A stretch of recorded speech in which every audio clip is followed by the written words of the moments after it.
এখানে যে সামটা রয়েছে বলা আছে in triangle ABC angle B equals to 90 degree, AB 24 centimetre আর বিসি হচ্ছে 7 centimetre. Calculate sin A cos A sin C cos C.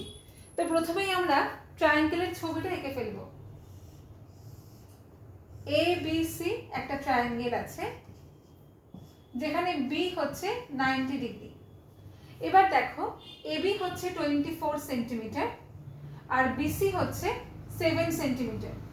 আমরা পিথাগোরাসের থিওরেম দিয়ে AB square plus BC square equals to AC square, তার মানে 24 square plus 7 square equals to AC square. 24 square হচ্ছে 576, 7 square 49 equals to AC square. তার মানে 625 equals to AC square. That means AC হয়ে যাচ্ছে 25। এবারে আমরা তার মানে তিনটে ভ্যালু পেয়ে গেলাম। ফার্স্টে ফাইন্ড করতে দিয়েছে সাইন এ।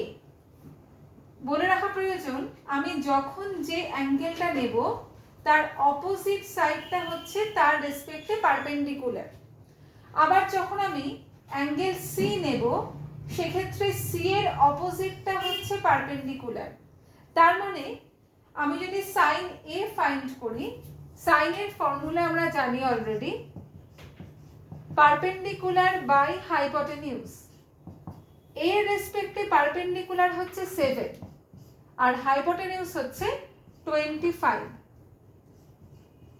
cos a এর রেসপেক্টে যদি পারপেন্ডিকুলারটা 7 হয় তাহলে বেস হবে 24, কারণ cos এর ফর্মুলা বেস বাই হাইপোটেনিউজ।